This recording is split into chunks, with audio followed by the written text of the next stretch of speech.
I would like to get the opinion from the Prof. Pak Ugi Suharto, with his background from the fiqh and usul fiqh. How do you see the money in Islam, Pak Ugi? 20 minutes for you, Prof. Pak Ugi. Go ahead.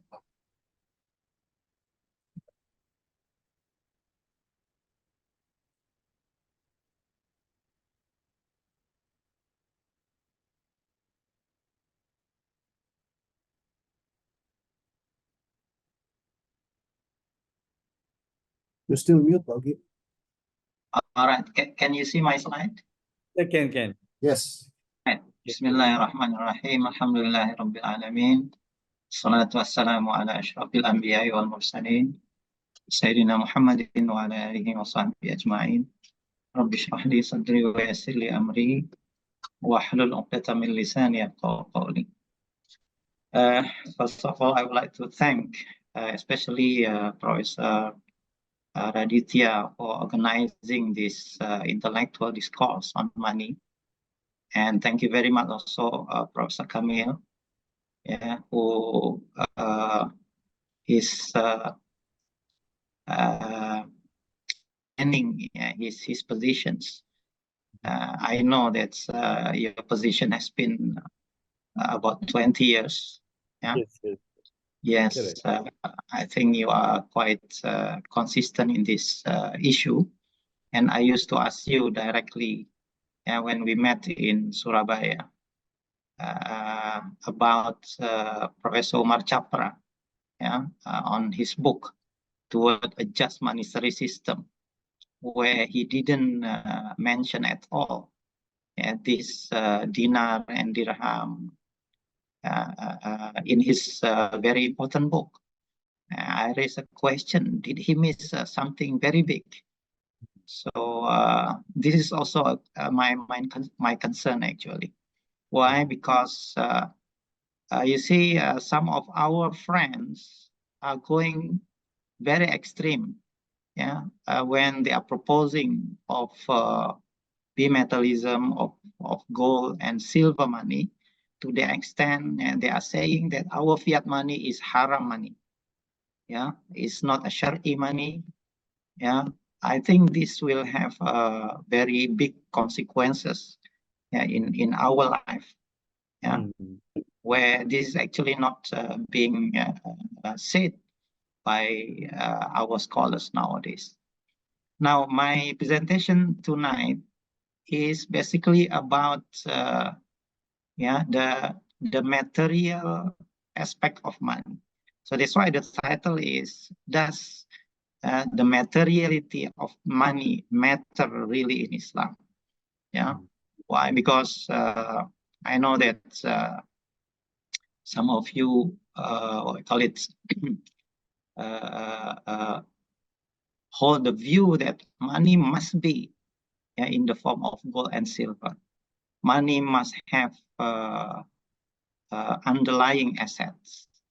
And fiat money has no underlying asset, has no intrinsic value, and has and because of that, and this money is not acceptable in Islam. Now let's see, because it is an intellectual discourse. Let's see how actually the what we call it another perspective about the money and its materiality. Now, if you look at the history of money, this is just a brief account of the history and development of money throughout the history. So you know that in the beginning, it was no money. Basically, economy was using a barter system. And then the first form of money, we call it commodity money. And remember that the 6 ribawi item mentioned also by Professor Kamil in the hadith, mentioning about gold, silver, barley, dates, salt, and what we call it wheat. These are basically forms of money. Even salt and dates were money in the ancient Arabian society. But this money, we call it commodity money. All right. And then, of course, the most lasting commodity money is gold and silver. Yeah, this is the most lasting, but it is actually part of the commodity money. And then we had the paper money, but this paper money at that time was still backed by gold. Yeah, and then only in 1971, after the collapse, yeah, of the Bretton Woods system, then we had fiat money, which is totally unpacked, okay, by gold. Yeah, and this fiat money, by the way, has been approved, yeah, by our scholars. Let's see. Yeah. And then we had also another development of the fiat money, which we call the electronic money. It is still in the fiat money, but in the electronic money, of course, we used it through the computer system, and not only by paper. Yeah. And then we had a new development of money. Probably this is the future money, yeah, which is crypto money or cryptocurrency. Yeah. And this cryptocurrency will be used in the future by the central bank, okay, which is still based on the fiat money under what we call the central bank digital currency. So I think in future, yeah, our money will be a kind of cryptocurrency, which is not backed by anything, but it is basically regulated. So the most important and the keyword is here is the regulations. All right. Now, if you look at the if we question the materiality of the money, let's see, a little bit history. Okay, you know that in the time of the Prophet ﷺ, the money was, of course, in the gold and silver. Yeah, the Prophet ﷺ himself did not print his own money. Yeah, the Prophet ﷺ simply accepted, okay, money produced, okay, by the Roman Empire and also by the Persian Empire. Okay, the dinar, of course, was a product of the Roman Empire, and the dirham was a product of the Persian Empire. And this is also done by our Khulafa Rashidin, the four rightly guided caliph. They did not print their own money. Yeah. So, yeah, we will say that the printing money is not basically among the mission of the Prophet ﷺ.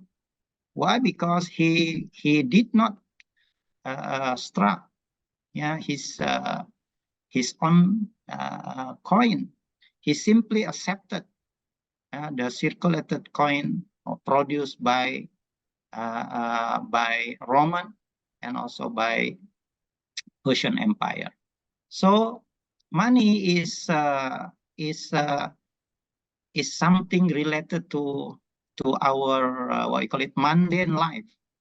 And Prophet ﷺ used to say, "Antum a'lamu bi umur dunyakum." You know better about your worldly affairs. So money is not what you call it. It's not among the risalah and not among the what we call it the mission of the Prophet ﷺ. The proof is that the Prophet ﷺ did not produce his own money, neither the four rightly guided caliph. Yeah, so there is actually no concept of Islamic dinar or we call it Islamic dirham. Yeah, the so-called Islamic dinar was a creation of Abdul Malik bin Marwan, yeah, in the Umayyad time. So it is not produced by the Prophet and also the rightly guided caliph. So the Prophet's approval of the golden dinar and the silver dirham is an important lesson in acknowledging the prevalent practice of urf. So Prophet ﷺ simply accepted the urf at that time. So since the urf was using gold and silver, then the Prophet ﷺ simply adopted that, until he passed away, and it was continued by the four rightly guided caliph. Yeah, and Umar ibn Khattab, the second caliph, one they had an intention actually to produce money made of a skin camel. So it means that the money can be made of anything, including from the skin camel. It's not necessarily from gold and silver alone. So Al-Baladuri, for example, in his book Futuhul Buldan, recorded the intention of Sayyidina Umar. Qala Umar ibn Khattab, laqad hamamtu an aj'ala darahim min juludil ibil. Faqila lahu idhan la ba'ira fa'amsaka. So Umar ibn Khattab said, I had an intention to make money out of skins camel. It is then said to him, then there'll be no camel, because people will slaughter camel in order to make money out of his skin. And then because of this, he will have his intention. So he didn't continue with intention, because the camel will be extinct, of course. And Imam Malik used to say that if, for example, people use a skin animal as a money, I will give a fatwa that exchanging skin animal with another skin animal must be done on the spot. So here we can say that even Imam Malik did not prevent money to be made out of anything, including the skin animal. So it is not necessarily that money in Islam should be in the form of gold and silver. So the conclusion is that the materiality of money does not matter in Islamic jurisprudence. So you can make money out of anything as long as it is acceptable and as long as it is regulated prudently. So here that the fiat money, which is acceptable by our modern society, first is approved by ijma. You see, there is no scholar, especially the prominent scholar, who viewed that our fiat money is haram money. It is like an ijma. So everybody, every scholar, basically are accepting this fiat money. So there is no dissenting opinion. So in this case, even if you don't have ijma sore, at least ijma sukuti, at least there is a silent ijma in the sense that there is no what we call it, a dissenting opinion disapproving our fiat money. And number two, it is evidence by the qiyas, by the analogy. Because why? Because our fiat money is analogized by the gold and silver. So anything, any hukum related to gold and silver will be applied also to our fiat money. For example, the payment of zakah, settlement of debt, payment for dowry, and riba hukum, should be applied also to our fiat money. And again, it is based on the urf. And this is actually what is prevailing in our time, like what the Prophet ﷺ did during this time. He was accepting gold and silver money because of the convention and because of the urf at that time.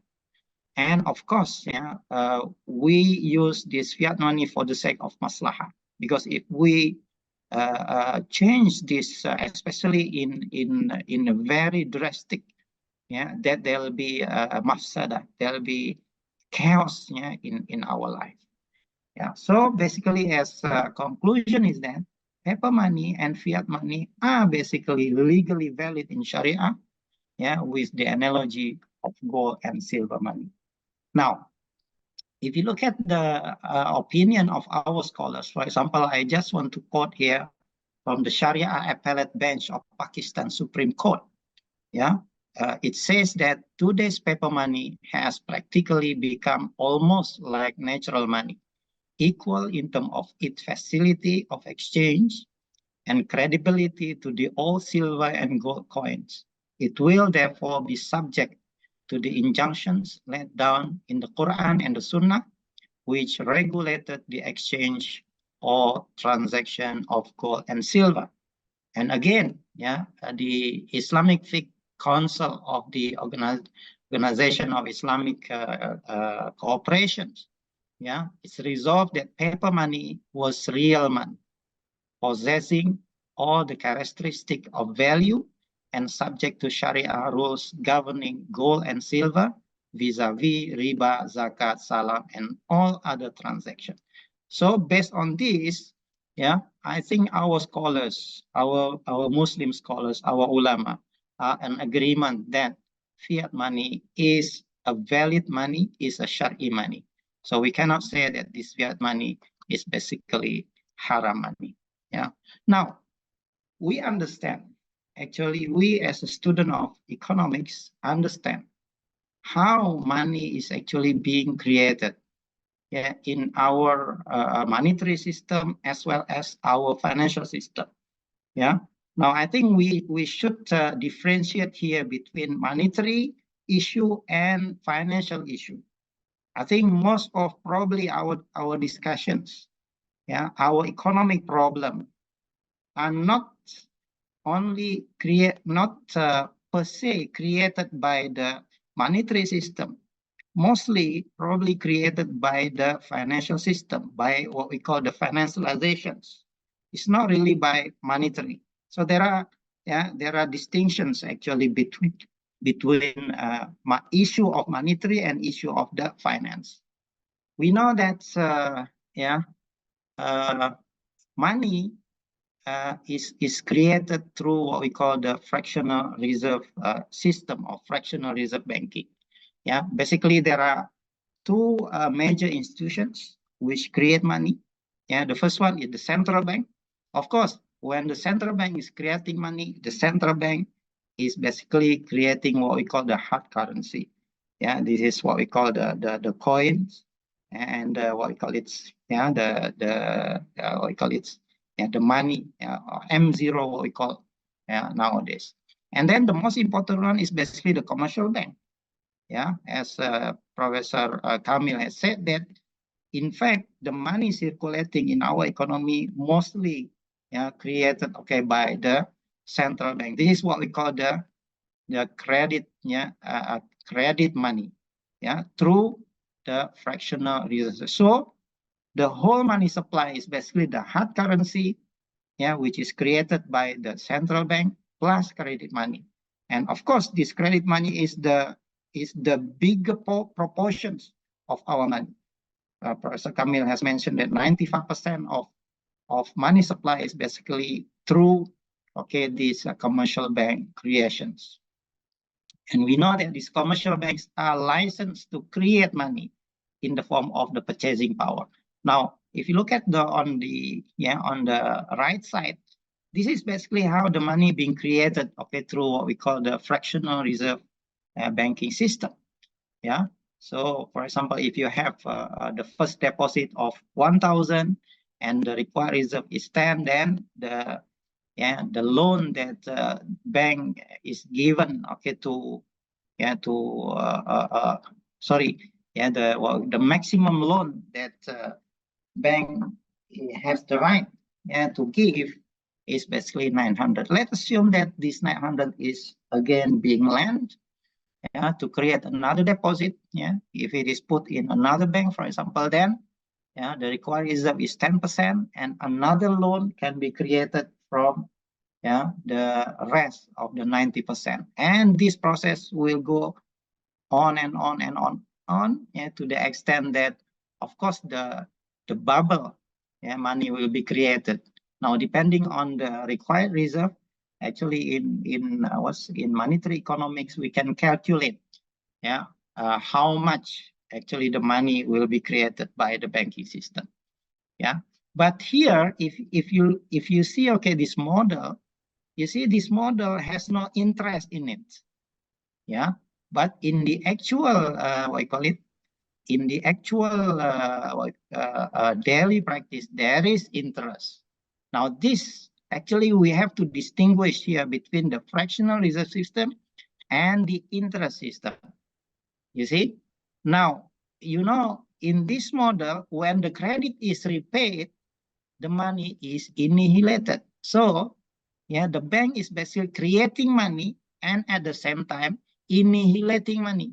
When the bank is giving loan, of course, the bank is creating money, but when the loan is prepaid, the money is annihilated in the system. So actually there is no problem, but the problem is when they give loan with the interest. Now, this is actually the problem.